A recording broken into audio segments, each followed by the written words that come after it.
Well, welcome back to the Italian Radio Hour. And today we have a very interesting and young guest with us, Valentina Gritti, who is with the organization Slow Food, the Youth Network Movement. I believe the acronym goes by SFIN. So if you hear me using SFIN, it will be Slow Food Youth Network. And obviously, being Italian, food is always at the core of our essence. So the slow food movement, I wanted to have Valentina with us today to tell us a little bit about what is really slow food, because associating slow food with just eating slow, I think it does the movement a great disservice. Valentina, I know that there was a specific, welcome to the show, first of all, benvenuta. Thank you so much. Thank you for inviting me. I'm from Rome, so there is a little connection between slow food and Rome. But there was a specific event, a specific incident that kind of triggered the creation of the slow food movement. Can you tell us a little bit what happened back in the day? Yes, of course. So everything started as a reaction against fast food, because in Rome, exactly, there was the opening of a McDonald's, like in a central square of Rome, and then as a reaction, like as good Italians, we said like, okay, no, this cannot happen. We have to preserve like our own food culture, our own products. And so yeah, at the very beginning, slow food started as a sort of political movement and reaction against globalization of food and food as a commodity, and McDonald's in that sense represented this word of food commoditization. Mm-hmm. So Carlo Petrilli is the founder of the organization, who was also very active. Just I think it's back in the maybe the generation of the years of the 69 and so forth. So it was indeed specifically something against a brand or a food manufacturer or another. But the fact that we really needed to step back and really protect. No, we're not just talking about Italian food. The slow food movement is a global movement that touches many different aspects of the food production, including the starting from the farmers, right? So tell me a little bit about when you think about the slow food organization, what do you think? What are the themes? What are all the aspects of this global organization that someone should think of when we talk about slow food? Yeah, so exactly. It started as an Italian movement, but now it's a worldwide movement, a worldwide organization. And we are working on 3 different pillars. So on biodiversity preservation, on advocacy and education in the field of food. And the goal of the movement is to achieve a food system where everyone has access to good, clean and fair food, which means good in the sense that tastes good and of good quality, clean in the sense that it's produced in a sustainable way with organic agriculture, agroecological practices, and fair because it's fair towards the producers, but also towards the consumers. So let's say that we act with this goal, and we divide our projects following the 3 pillars that I mentioned. For example, in the case of biodiversity preservation, we have 2 big projects, which are called the Arc of Taste and the Presidia project. And the objective is really to safeguard some very typical varieties of food products, and also special and traditional foods. Mm-hmm. And the Arc of Taste is a sort of catalog of these foods, mm-hmm. Made by our local communities. And the Presidias are the network of producers of this food. And I think it's important to say that our movement is based on local communities. So we're really a grassroots movement, and the communities, they are very diverse. So there are volunteers that are involved in the food system, like from food producers to cooks to activists, students, and yeah, everyone that is also interested in food can just join the movement. And the local communities, they have a specific objectives that they choose to improve their local food system. And then us as like a global office, we support them in achieving their goals. So when we talk about communities and also local foods, we're talking about foods from all over the world. Again, this is, they might be representing the African continent, they might be Europe, or they might be coming from, so again, this is not just something that touches the Italian peninsula. This is indeed something that protects the food and again, the biodiversity all over the world. Yes, definitely. Yeah, it's a really international movement, and communities are really based in all the continents. And also within the bigger slow food movement, we have different thematic networks. For example, the Slow Food Youth Network is part of these thematic networks, but then we have like the Indigenous Terra Madre Network, the Migrant Network, Slow Fish Network, and there are communities that belong to these other networks within slow food all over the world to really preserve their local food culture and their food sovereignty.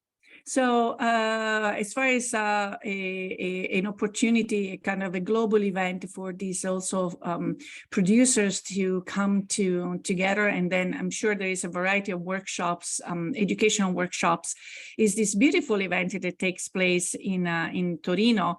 I think every other year. The event is called Terra Madre.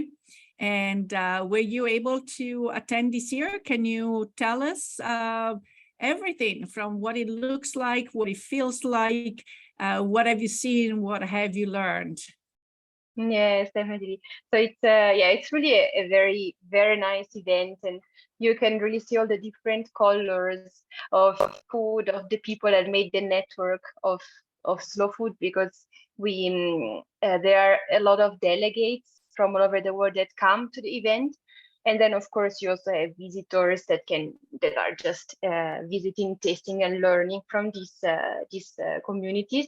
And yeah, this year I was in charge of the activities of the Slow Food Youth Network at Terra Madre. So of course I was there, and we were in the activism square because we really want to show that young people want to take action and they really want to change the food systems. And how it looked like, so every edition is different. This year it was really divided in the three pillars that I mentioned before. So biodiversity, education, and activism. And then there were different arenas and conference rooms in which you could really go deeper into topics and thematics.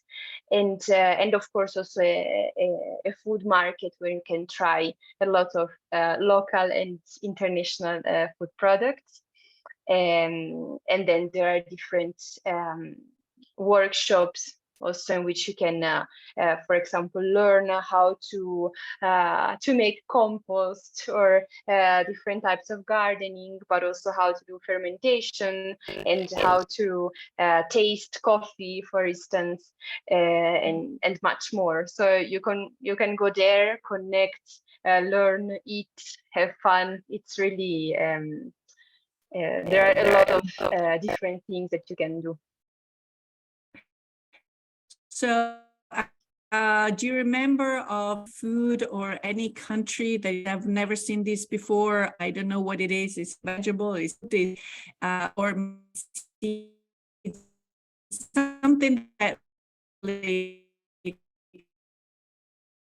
kind of stuck, thing that you hadn't seen before. Maybe a full market near the train station. And sometimes there are also vegetables that, I mean, there are greens, let's put it that way, and that I wouldn't know how to cook. I don't know if they're vegetables or fruits. So I actually like to talk to the vendor to find out first their place of origin and then how that food is popular within their culture. So I was wondering if there was any country or any food that, I don't know, you had not seen before and kind of left you puzzled. So. Yeah, I think the thing that maybe it's a bit simple, but not so much. Like, you know that there are some some bees that are stingless bees, and they are very autochthonous from Latin America, for instance. And then they make a very special honey from these bees. And this year, like, I had the chance to try like 3 or 4 different of them. Because some friends of mine actually are beekeepers, and they brought the honey with them to have us trying it, and it was so different. So it looks like honey, it tastes kinds of like honey, but it has so many different flavors, and it's also special because they're really trying hard to keep these bees alive, because they're threatened by, for example, the European bees that have been imported to America, but also because of pesticides. Of course, we know that they're really putting bees in danger, and pollinators in general. And so I see these young beekeepers as local heroes, because their local food system depend on pollinators, and so it's so important, the role that they have. So for me, that was my highlight. So let me kind of backtrack now. I want to find out a little bit about your background, and I'm actually going to ask you, if you don't mind, how old are you? I'm 28, almost 29. Okay, so you're very young. And what is your background? Where did you study, and what did you study? Yes, so I studied my bachelor in Italy in the University of Gastronomic Sciences in Pollenzo, which is also very connected with slow food, and this is how I got to know the movement. And then I did my master's in food studies in Wageningen in the Netherlands, and it was a European master, so I traveled then a bit in other European universities. And then I got back to the Netherlands for my first internship. And then meanwhile, I started to volunteer for the local Slow Food Youth Network, because of course I was always in touch with the network of slow food, and I really wanted to get involved, even if I was traveling. And then in 2018, they started a global office of the Slow Food Youth Network, and then they opened a position for a global coordinator, and I applied it and I started to work. So now it's almost 5 years that I've been working with the Slow Food Youth Network. That is fantastic to see how at a young age people get involved and connected. Are you based in Bra, or is your office somewhere else? So our office is officially in Enschede, which is a city in the Netherlands in the border with Germany. But we work mainly remotely, and I live in Rotterdam, so okay. I mainly work from okay. Rotterdam. So when we talk about slow food, obviously, I think it starts on many different levels. The first one is also from us consumers making the right purchasing decisions. So if you were to give some recommendations, or just how would you educate the regular consumer to make some right choices that everyone can do? So starting from small steps, are there certain things that you would recommend to enjoy more sustainable food? Yeah, so first of all, try to buy food from local producers. There are more and more local markets, for example, with local producers, or also platforms that deliver local foods to your home. So let's say it's getting easier to have access to local food. So that would be like a first step. And then it's seasonal food, which obviously also if you buy food from local producers, it's seasonal. And try to buy as less plastic as possible, so to get these foods unpackaged, or if you go to the supermarket, for example, bring your own bags. Also, this is really important. And also try to eat as much plant-based as possible. So we at Slow Food, we are definitely not against meat consumption, because we believe that there are some meat farm meat production that it's actually important as part of an ecosystem, as part of an agroecological farming method, for example. But so I would recommend, if you eat meat, then really make sure that it comes from a sustainable meat production, and potentially also locally produced, and also not every day. So because it still has a big impact on the environment. And then try to eat as many legumes as possible, and also vary a lot. Try different species, different varieties of food, to really promote local biodiversity. Yes, I totally agree also on the, mainly also on the seasonal food, because it looks like in today's society, we are getting accustomed to wanted something 365 days a year, whether motherland is ready to produce it, or if we're imposing on certain farmers, like the bigger picture, to produce that type of vegetable fruit all year long. Unfortunately, when that is done, the flavor that you would really enjoy of a fruit, whether it's the berries, tomatoes, figs, wherever you name it, when they're supposed to be in season, is going to be completely different from the kind of fruit and vegetables that need to be produced all year around. The taste, but also the environmental impact, of course, because if you have to grow strawberries when it's not the season of strawberries, you need to have much more inputs. You need to use the greenhouses, for example, you need to use the warming system. So there is a bigger impact, or you need to import foods from other countries, which is also, of course, impacting on the environment. Yes. The other thing, though, that I started to notice, and that is kind of the good side, is the involvement of the new generation into cultivating the land. Obviously, agriculture, we might think about agriculture, I'm saying in Italy, in some countries, it's still as if maybe it was done by the grandparents and so forth. Anyone that was had property, the new generations will want to go to college and travel the world and so forth. But there are now new degree programs that allow the young to get again back to the land, back to food, and using highly skilled degrees and so forth, like the programs that you also have attended. Can you tell us a little bit about your the degree, the master, the basic degree, the bachelor's degree, and the master degree? Yeah, of course. So my studies, they were not so related to agriculture. It was more related to so the bachelor in general to the food system, and really an holistic approach to food. So yes, we had a course on food crops production, for example, but it was not the main focus. So we had food philosophy, chemistry of food, food history, a course on beer tasting. So it was really, really broad.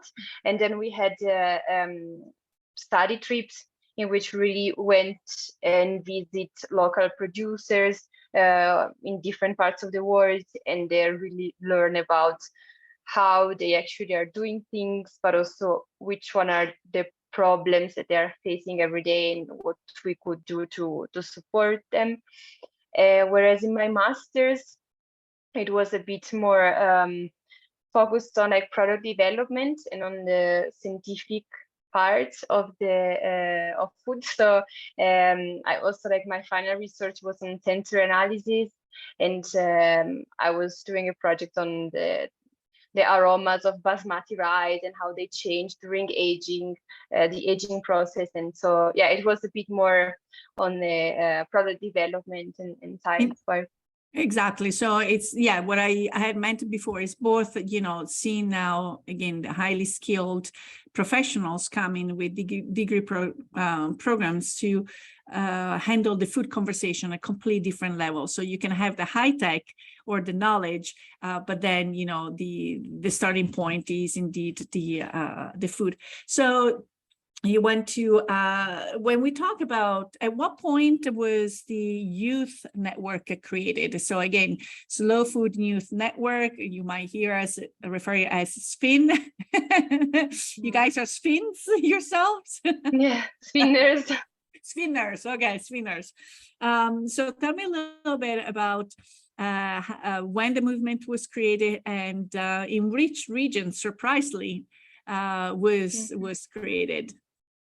Yeah, so the Slow Food Youth Network was born about 10 years ago in the Netherlands, actually, because a group of friends, young friends that were part of the slow food movement, they wanted to react a bit to the more conservative slow food, because at that point slow food was a bit more like an elitarian movement. Not everywhere in the world, but especially in Europe, it was really associated with people going to fancy dinners and like tasting wines, and not so much politically involved, let's say. And whereas this group of young people, they really wanted to do something concrete to change, so to be more activists, and yeah, to take the lead of the change of the European food system in that case. And so they started locally in the Netherlands to create a program which is called the SFIN Academy, which is still active nowadays. And it's an educational program made by youth for the youth. And when I talk about youth, we mean between 18 to 32 years old. And the idea was really to go and see with our own eyes like how the food system looks like. So visiting small producers, big producers, creating spaces for discussion, and see how we can really find solutions together with an open mind and with a critical mind. So it's not saying that, okay, you are working for a big corporation, then of course like you are like the evil one, but no, at all. So like let's see how you're working, what is the problem that you are facing. Let's talk to the small farmer, let's see what is the problem he's facing, let's talk together and let's see how we can find a solution. So that was really the basics. And then so with this program, they also managed to finance the first office, which was the Dutch Slow Food Youth Network office. By that time, it was called the Youth Food Movement. And then after that, the movement grew, and also in other countries, they started to create these local youth networks. And then finally, 5 years ago, we opened an office to coordinate the international network, still based in the Netherlands and still working hand in hand with the Dutch local network, because of course they were the pioneers of the youth network, but still independent and really focusing on the global youth network. And now we have communities that are just made of youth. We have about 100 all over the world, and also a lot of individuals that are volunteering with the network. But then, of course, we also have slow food communities, which are not only made by youth. They have young people and less young people working together. And then, of course, we also promote that type of relationships, because we believe that it's really important to bridge the gap between generations. And then we do specific programs with the youth that are part of these broader communities, let's say. Mm-hmm. Do you know by chance if you do have groups also here in the US? So is it tends to be more European based? We have also, yeah, we have a SFIN USA community, which is a bit spread, like with different volunteers, let's say in different parts of the US, and then they have like a central community which connects them. Mm-hmm. So I'm assuming that every year or every so often, because some of the projects might take years and not just a few months. Can you tell us some of the topics, some of the causes or campaigns that might be the 2023 theme, or some of the things that your organization has already achieved? Yes, so we have different programs. As Slow Food Youth Network, I already mentioned the Academy program, but then something that we're also really proud of and that we do every year is a big campaign called the World Disco Soup Day, which focuses on food waste reduction. And during that campaign, everyone can join. So not only communities belonging to Slow Food or to the Slow Food Youth Network, but really everyone that is interested in raising awareness against food waste can join. And we always create a free toolkit that people can follow and then easily create their own disco soup. And what is the disco soup? It's actually an event that the local volunteers organize, in which they collect local foods that otherwise would have been wasted or thrown away.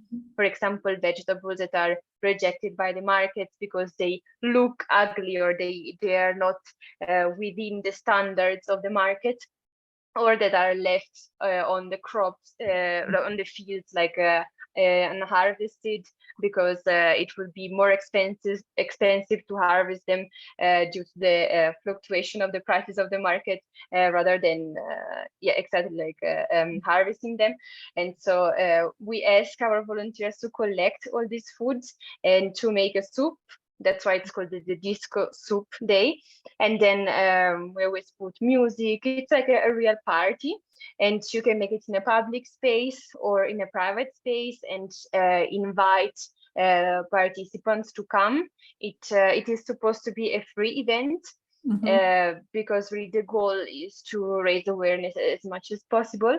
And in the past editions, we raised like more than 50,000 tons of food. So we saved it from being wasted. Yes, I'm from Rome. I'm aware of there is an organization. It's called Refugees. They're based in Rome, and right outside the market I was mentioning before, on Saturdays they collect the food that is now being sold. It's been given by the different vendors, and I have a very multi-ethnic community that comes in at 4 o'clock, and then everyone can help themselves to wherever they like. So this is going on here in Pittsburgh, Pennsylvania. We have a wonderful organization. It's called 412 Rescue Food.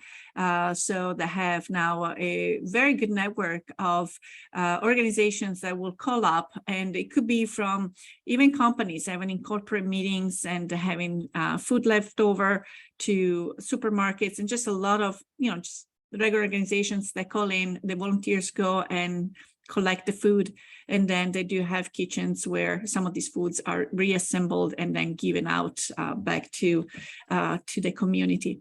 There are also some other businesses, obviously the food is given for free, but others I've seen that there is awareness from a network of different businesses that create some sort of surprise packages at a very reduced rate, that families can, they can choose the business that they would normally go to, and pay wherever is the little amount. It's much lower than the regular price of the items, and at the end of the day they can go and collect, and it's usually pretty big. It's almost like Christmas Day every day. You never know what is going to be in the bag, but it's, businesses are being aware of alternative ways to not dispose of the food, but making sure that it doesn't go into the trash, so to speak. Yeah. Now, Valentina, you have a wonderful podcast, the Spin podcast. When did you start that? Thanks for the compliment. So we started actually in 2020. So just before the pandemic, so we released our first episode. And actually, in the very beginning, it was more an experiment. So I was traveling in Mexico by that time, and then I had the chance to meet like very special local communities, and I said, okay, let's record interviews with them. And then from there, I started to publish the first episodes, and then it grew, and now it's it's already 2 years that it's full of content with many episodes, and it's mainly in English. We have also some episodes in Italian and in Spanish. They are always translated also in English, and it really touches different aspects of the food system. And I always try to give the priority to youth, of course, because we're the Slow Food Youth Network. So you can listen to voices of young producers, and we have a small series also on indigenous youth that are telling traditional stories connected to their local food culture. And I think, it's very special because you don't really have the chance of listening to these people on like a everyday life. So it's we're really proud of that. And now we are going to release some episodes which we recorded at Terra Madre, the event that we were mentioning before. So we took chance of having really our delegates there, and we recorded live. And so it's growing now. Yeah, the last two episodes I listened to, one was, I think, at Terra Madre. There was a girl from the United States who actually has studied in Italy. So she was talking about her shift in, I guess, approach and awareness as she came to Italy and started to get more educated about sustainability and the system and so forth. And then obviously the episode in Italian with Carlo Petrilli that you had a chance to interview. Was it the first time that you actually dealt with him kind of in person, or is he a figure that you see often? Yeah, so since I studied at the University of Gastronomic Sciences, I already met him quite sometimes because his office is there, and also he's really in contact with the students. And then also working for the Slow Food Youth Network, of course, like you have the chance of working with him. And and now also with the new board of directors of Slow Food. And you know that from this year we have a new president of Slow Food, so it's not Carlin anymore. So he's still, of course, the founder is still really active in the movement. But now we have also an amazing young president from Uganda, Eddie Mukibi, who has also a very beautiful story, because he is an agronomist and a local farmer, and he had experience first by working for like a conventional agriculture, and then he realized that that's not the way that it should be, and then he really got a passionate for agroecology, and then he scaled up until becoming the new president of Slow Food. And being myself like part of the Slow Food Youth Network and seeing such a young president leading the movement of Slow Food, I think it's a very, very positive thing. So to give like this new generation also taking the lead of the movement. Anything that you I think that was was indeed the last issue of the newsletter that indeed got me to contact your organization, and I specifically asked, I wanted to have representative of the new youth network, because again, we not only it's refreshing to see everyone taking at heart wanted to make a difference, but the earlier we sprinkle the seeds, no pun intended, the better they are going to be the rewards. Any last message, or whether it was something that you heard from Carlo Petrilli, or anything that you would like to share as kind of your last message to our audience? Yeah, I think it's important to be aware that everyone can make a change. So don't be afraid if it's just you starting to eat more plant-based, to buy more local foods, or all the things that we said before, or starting to be active for your local food system. But like these small steps are really making the difference, and also try to involve your community, involve the people that are around you, and already by seeing that you are doing something different, they will look at you and they will start to make a change. And even if these days they don't look so positive, I mean, we have a war going on, we have an energy crisis, we are starting to have a scarcity of food, or the food cost is raising. So it looks that it's not really going to the right direction. But still, I believe that it's also thanks to this moment of crisis that we can take the chance and really change the system to the other way. So let's be positive, and let's start to go ourselves towards the right direction. Yes, and I think also one of the message also Carlo had when analyzing where we're at is like going back to normality, first of all, would be like a false hope. But the moment of crisis, as you just said, could be indeed the triggering factor for changes, bigger changes, new things. So definitely a brighter future. Well, Valentina, you've been so kind. I know that you are traveling, you're in a different time zone to spend this half hour with us. If people want to get involved, is there, what would be the first step? To go online and trying to find a Slow Food Youth Network, or? Yes, so they can follow us on social media. We're there on Facebook and Instagram as a Slow Food Youth Network, like all together. Otherwise, you can also get in touch with us at hello@slowfoodyouth.network.org. And also if you're interested to join a local community, well, first you can look at our website, www.slowfoodyouth.network.org. And there you can see on the map where we already have communities. So you can get in touch directly with them and join them. Or if you don't see your area in the map, you can always get in touch with us, and then we will make sure that you get involved, either as an individual, or if you want to start your own community, you're of course very welcome to do so, and we will support you the best that we can. Okay, well, thank you very much. Safe Thanks travel. to you. And I'll talk to you soon. Ciao, ciao, ciao. Thank you so much. Good luck with the program.